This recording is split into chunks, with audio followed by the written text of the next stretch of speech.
आपके अपने YouTube channel history science day में आपका हार्दिक स्वागत, हार्दिक अभिनंदन है। और सर्वप्रथम सभी अभिभावकों को नमस्कार और प्यारे विद्यार्थियों को प्यार भरा आशीर्वाद।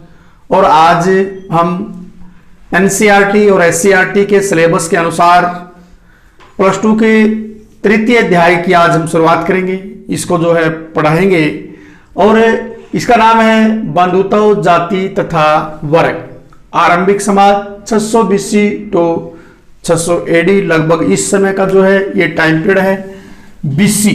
BC का मतलब होता है बिफोर क्राइस्ट और AD का मतलब होता है एनो डोमिनी, अर्थात ईसा मसीह के जन्म से पूर्व के काल को BC कहा जाता है और ईसा मसीह के जन्म के बाद के काल को AD कहा जाता है। तो इसमें हम जो है इस अध्याय के मुख्य जो बिंदु है, जो पारिभाषिक शब्द है, उनके बारे में एक एक करके डिस्कस करेंगे। जैसा कि सबसे पहला जो इसके अंदर है कुल जो शब्द आया है वो परिवार के लिए आया है। जैसे संस्कृत ग्रंथों में इस शब्द का प्रयोग परिवार के लिए हुआ है। पीढ़ी दर पीढ़ी किसी भी कुल के जो पूर्वज हैं, कुल के पूर्वज एक ही वंश के जो अपने आप को मानते हैं तो वो कुल है, वो कबीला है। जैसे रामायण के अंदर आपने राम के बारे में देखा, उसमें एक दोहा भी है, रघुकुल रीत सदा चली आई, प्राण जाए प्रवचन जाए, अर्थात उनका अपना कुल है। तो वो दूसरा जो है इसमें पितृवंशिकता, जो पितृवंशिकता है, पितृवंशिकता जैसे पिता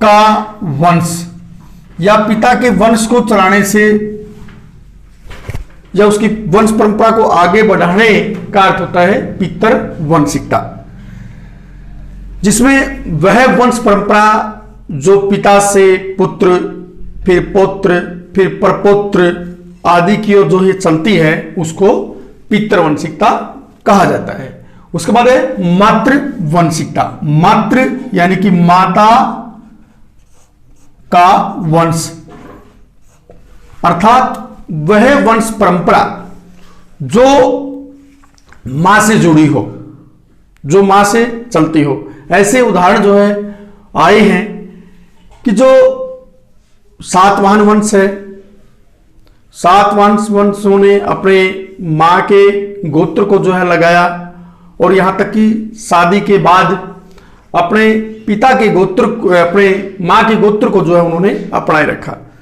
जैसा कि जो भारतीय परंपरा के अनुसार शादी के बाद जो लड़की का गोत्र है वो अपने पिता के गोत्र के स्थान पर अपने पति का गोत्र हो जाता है।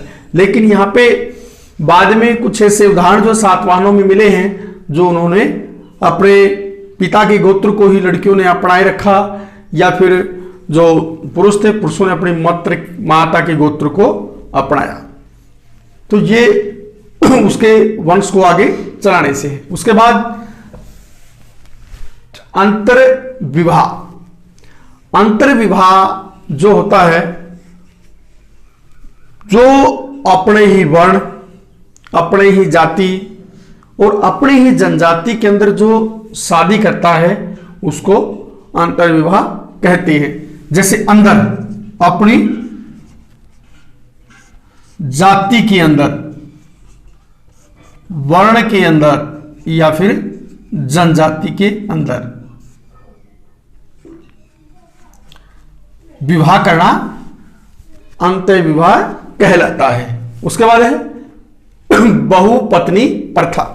बहुपत्नी प्रथा जो है वो है एक से अधिक पत्नी रखना। जैसा कि हमारे जो भारतीय जो काफी राजाओं के ऐसे उदाहरण मिले हैं, या आम जन के भी ऐसे उदाहरण मिले हैं जिन्होंने एक से अधिक जो है वो शादियां की है, तो उसको कहा जाता है बहुपत्नी प्रथा। उसके बाद है बहुपति प्रथा, ये इसका उल्टा है, अर्थात किसी स्त्री के एक से अधिक पति होना बहुपत्नी प्रथा, बहुपति प्रथा कहलाती है। ऐसा उदाहरण हमें मिला है महाभारत के अंदर। महाभारत में द्रौपदी के 5 पति थे, जैसा कि जो अर्जुन थे, अर्जुन उनको जो है स्वयंवर में जीत कर लाए थे। और उसके बाद अपनी माता कुंती के कहने से या अपनी माता की कुंती का जो आशीर्वाद दिया, तो उसमें वहां पे वो पांचों की पति बनी, जैसे युधिष्ठिर, उससे छोटे युधिष्ठिर से छोटे भीम, फिर अर्जुन, नकुल, सहदेव, तो वो पांचों की पत्नी थी। इसलिए ये जो प्रथा है काफी कम जो है इसका वर्णन मिलता है, बहुपति प्रथा, अर्थात किसी स्त्री के एक से अधिक पति होना। उसके बाद है अनुलोम विवाह। अनुलोम विवाह, अनुलोम विवाह वो विवाह होता है जिसमें पुरुष उच्च वर्ण या उच्च जाति से होता है और लड़की निम्न वर्ण या निम्न जाति से होती है, उसको अनुलोम विवाह कहा जाता है। और समाज जो है अनुलोम विवाह को मान्यता देता है। जैसा कि महाभारत के अंदर भीम और हिडिंबा का जो विवाह था वो अनुलोम विवाह के अंतर्गत आता है। जो भीम थे वो अक्षत्रिय वंश से संबंधित थे, जबकि जो हिडिंबा थी वो हिडिंबा राक्षसी वंश से संबंधित थी। और हिडिंबा और भीम का जो विवाह हुआ उसको अनुलोम विवाह के अंदर रखा गया और इसको समाज द्वारा भी मान्यता दी गई। उसके बाद है प्रतिलोम विवाह। प्रतिलोम विवाह अनुलोम विवाह का उल्टा होता है। जैसे कि इसमें अनुलोम विवाह में लड़का उच्च वर्ण से था, लेकिन यहां जो लड़की है वो उच्च वर्ण से है। अर्थात प्रतिलोम विवाह वो विवाह होता है जिसमें लड़की उच्च वर्ण से या उच्च जाति से और लड़का निम्न वर्ण या निम्न जाति से अगर वो विवाह करते हैं उसको प्रतिलोम विवाह कहा जाता है। लेकिन समाज जो है इस विवाह को मान्यता नहीं देता है और ये जो है विवाद का कारण बन जाते हैं। काफी जो इस प्रकार से जो बखेड़ा जो है या हम कहेंगे कि लड़ाई झगड़े जो है वो समाज में देखने को मिलते हैं। उसके बाद है बहिर्विवाह। बहिर का मतलब यहां में बाहर, अर्थात हम जब विवाह करते हैं तो विवाह में हम क्या क्या बाहर करते हैं, अर्थात क्या क्या छोड़ते हैं। जैसे कि कभी भी जो विवाह होते हैं वो अपने गोत्र के अंदर नहीं होता, तो इसको बोलेंगे गोत्र बहिर्विवाह। उसके बाद जो है गांव, जो गांव होता है, जो ग्राम होता है, ग्राम को भी जो है हम छोड़ते हैं, तो इसको बोलेंगे ग्राम बहिर्विवाह। या जो एक ही पूर्वज की संतान को जो हम मानते हैं वो मानते हैं समपिंड। ऐसे जो विवाह है वो भी मान्य नहीं है, अर्थात एक ही पूर्वज की संतान आपस में शादी नहीं कर सकती, तो वो भी छोड़ा जाता है। तो इसको हम कहेंगे बहिर्विवाह वो विवाह होता है जिसमें किसी समूह से बाहर विवाह करना, जैसे गोत्र बहिर्विवाह, ग्राम बहिर्विवाह या समपिंड बहिर्विवाह। उसके बाद समपिंड बहिर्विवाह। समपिंड बहिर्विवाह स्मृतियों में एक ही पूर्वज को पिंडदान करने वाले तथा एक ही माता पिता से उत्पन्न संतान को या संतानों को समपिंड कहा जाता है। और उस समपिंड में जो एक ही माता पिता से संतान जो उत्पन्न हुई या जो एक ही पूर्वज को जो पिंडदान करते हैं, तो उस विवाह को पूरी तरह से नकार दिया गया है, निषेध बताया गया है स्मृतियों के अंदर, धर्मशास्त्रों के अंदर। तो ऐसे विवाह को समाज मान्यता नहीं देता है। उसके बाद है बांधव समूह। बांधव होता है भाईचारा, भाईचारों का समूह। जैसे महाभारत के अंदर रामायण, महाभारत के अंदर जो कौरव और पांडव थे, कौरव और पांडव दो बांधव समूह थे। अर्थात बांधव समूह वो समूह होता है जो भाइयों का एक बड़ा समूह, जिसे समाज विज्ञान की भाषा में जातीय समूह कहा जाता है।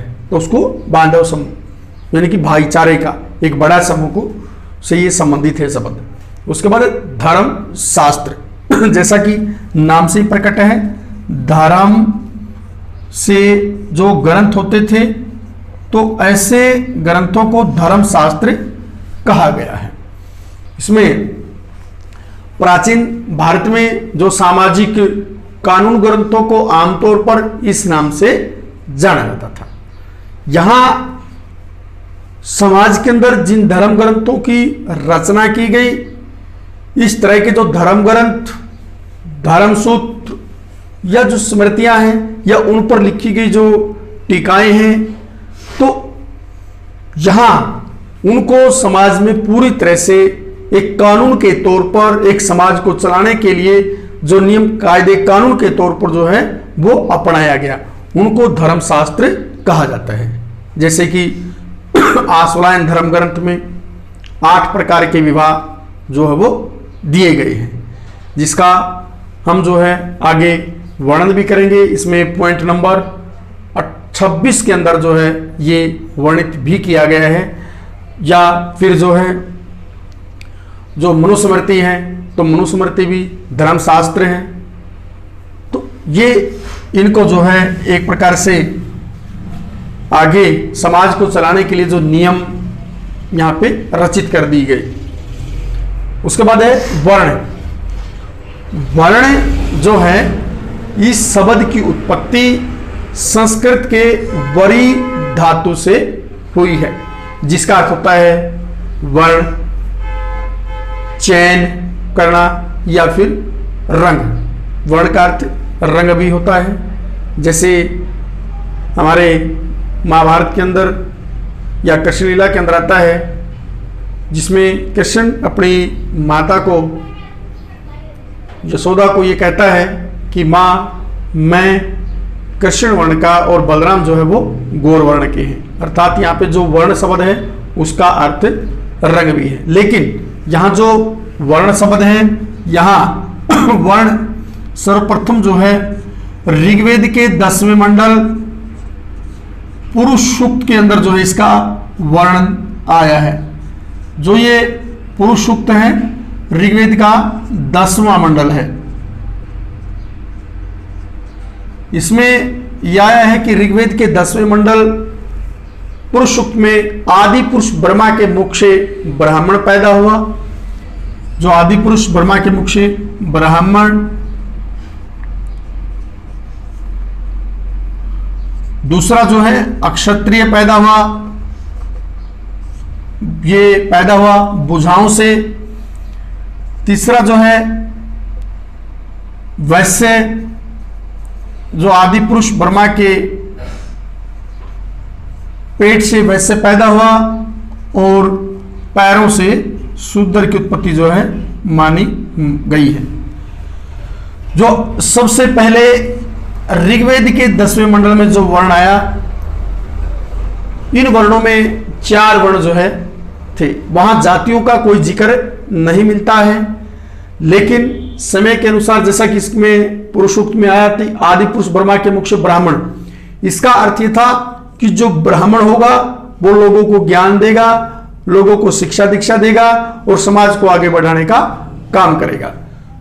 दूसरा जो वर्ण बनाया, दूसरा जो वर्ग बनाया वो था क्षत्रिय का। अक्षत्रिय जो पैदा हुए थे वो बुझाओं से पैदा हुए थे, अर्थात वो समाज की रक्षा करेगा, लोगों की रक्षा करेगा, देश के अंदर शासन करेगा और सेना का काम करेगा। तो इस प्रकार से ये अक्षत्रियों की जिम्मेवारी सौंपी गई। उसके बाद वैश्य, वैश्य जो आदि पुरुष ब्रह्मा के पेट से पैदा हुए थे, और वैश्यों को जो काम जो सौंपा गया वो था पशुपालन का काम, व्यापार का काम, वाणिज्य का काम। तो इस प्रकार से जो लोगों के पेट भरने का जो काम था वो वैश्य को सौंपा गया। उसके बाद है शूद्र। शूद्र जो चौथे वर्ण में था और इसमें 3 वर्ण जो थे, तीनों वर्णों की सेवा करने का जो काम था वो इनको शूद्र को सौंपा गया।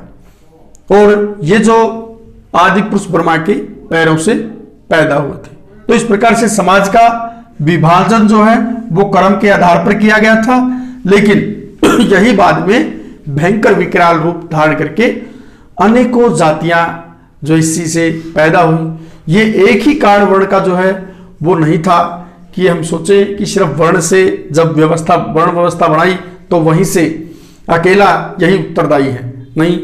जो अपने जो विवाह हुए और विवाह में अनुलोम प्रतिलोम विवाह से जो बच्चे पैदा हुए तो उनकी अलग जातियां बनी। काम के आधार पर कोई कपड़े धोने का जिसने काम किया, चरम का जिसने काम किया, या फिर घड़े बनाने का जिसने काम, जिसने जो जो अलग अलग कार्य किए उनको अलग अलग कार्य के आधार पर भी जो बांट दिया गया। तो यहां वर्ण है। उसके बाद इसमें है महाकाव्य। महाकाव्य विशाल काय रचना। तो इसमें दो प्रमुख महाकाव्यों के नाम यहां पे आते हैं, रामायण और महाभारत। जो रामायण के लेखक थे वो थे महर्षि वाल्मीकि, और महाभारत के जो लेखक थे वो थे महर्षि वेदव्यास जी, जिसको महाभारत में जो पहला नाम है इसको जय संहिता के नाम से भी जाना जाता है। और रामायण जो है वो रामायण अच्छाई की बुराई पर जीत का प्रतीक मानी जाती है। और यहां जो है ये जो है दो बांधव समूह, जो दो भाईचारे थे वो दो भाईचारे अपनी प्रॉपर्टी, अपनी संपत्ति, अपने राज को लेकर जो है लड़ाई हुई, जिसमें कौरव और पांडव, धृतराष्ट्र के पुत्र कौरव और जो पांडव पुत्र के मध्य जो युद्ध हुआ कुरुक्षेत्र के मैदान में, तो उसका वर्णन जो है महाभारत में दिया गया है। और इसी महाभारत का एक पार्ट है भगवत गीता, जिसके 18 अध्याय हैं, जिसमें महाभारत के युद्ध में भगवान श्री कृष्ण द्वारा अर्जुन को गीता का जो उपदेश दिया उसको श्रीमद् भागवत गीता की रचना जो है श्री कृष्ण द्वारा जो लिखी गई, तो ये इसी का ही एक भाग है, महाभारत का ही। उसके बाद है स्त्रीधन। स्त्रीधन वो धन होता है जो किसी स्त्री को उसके विवाह के अवसर पर उसके माता पिता द्वारा, उसके भाई बंधुओं द्वारा, उसके सगे संबंधी रिश्तेदारों द्वारा किसी भी रूप में जो धन एक स्त्री को मिलता है, एक लड़की को मिलता है, उसको स्त्रीधन कहा जाता है। और उस स्त्रीधन के ऊपर लड़की का अधिकार या उस स्त्री का अधिकार जो है होता है, जिसको चाहे वो किसी भेंट स्वरूप मिला हो, दान स्वरूप मिला हो, तो वो स्त्रीधन होता है। उसके बाद है पुरुष धन। पुरुष धन वो धन होता है जिसमें पुरुषों को जो है वो धन प्राप्त होता है। अब पुरुषों को मनुस्मृति के अनुसार पुरुषों को जो धन अर्जित करने के 7 तरीके बताए हैं, या जो पुरुषों को जो 7 प्रकार से धन जो है वो आता है। इसमें जैसे विरासत से, खोजों से, खरीद से, किसी क्षेत्र को विजित करने से, निवेश करने से, कार्य करने के द्वारा विभिन्न प्रकार से जो जैसे कि मेहनत की, या कोई जो सज्जन पुरुष महापुरुष जो किसी व्यक्ति को दान देता है या भेंट देता है, तो उससे भी उस व्यक्ति की आमदनी जो है वो होती है। तो वहां इस प्रकार से ये पुरुष धन माना जाता है। उसके बाद अगला नेक्स्ट पॉइंट है वो है गोत्र। गोत्र अर्थात रक्त संबंध, जिसमें गोत्र में ऐसे सामाजिक समूह जो स्वयं को एक ही पूर्वज की संतान मानते हैं, तो उनको गोत्र कहा जाता है। सबसे पहले जो गोत्र हैं वो 1000 ईसा पूर्व ब्राह्मणों के अंदर सर्वप्रथम जो है ये गोत्र अस्तित्व में आए, जिसमें जो ब्राह्मण थे उस समय के जो ब्राह्मण थे, जैसे गौतम ऋषि, वशिष्ठ ऋषि, कौशल ऋषि, भारद्वाज ऋषि, कौशिक ऋषि। तो ये जो इस प्रकार से जो ऋषि थे, उन ऋषियों की जो संतान है आगे जाकर अपने आप को उन्हीं गोत्रों की पहचान जो है वो बनी। जैसे भारद्वाज गोत्र, कौशिक गोत्र, कौशल गोत्र, वशिष्ठ गोत्र। तो ये ऋषियों के नाम थे, ब्राह्मण ऋषियों के नाम थे, और उन्हीं के नाम से भविष्य में जाकर जो है वो गोत्र बढ़े। उसके बाद है Manusmriti. Manusmriti 200 BC to 200 AD, 200 BC to 200 AD ये जो है स्मृति, मनुस्मृति जो है लिखी गई। मनु द्वारा इसकी रचना जो है मनुस्मृति की गई। भारत का पहला जो कानूनी ग्रंथ है वो मनुस्मृति को माना जाता है, जिसमें मनु द्वारा जो दंड विधान किए गए और इतने कठोर नियम बना दिए गए कि समाज में जो जातियां हैं वो फैल गई, जिसमें आगे इसके बारे में विस्तार से करेंगे। तो अभी जो हमारा फर्स्ट पार्ट के अंदर डाला, जो हम आशा करते हैं कि आपको समझ में आया होगा, और हम परमपिता परमात्मा से आपके जो समाज के अंदर महामारी फैली हुई है उसकी जो बुराई है वो आपसे दूर भागे, आपके स्वास्थ्य की मंगल कामना जो है वो करते हैं। और अगला जो है दूसरे भाग में देखिए। धन्यवाद।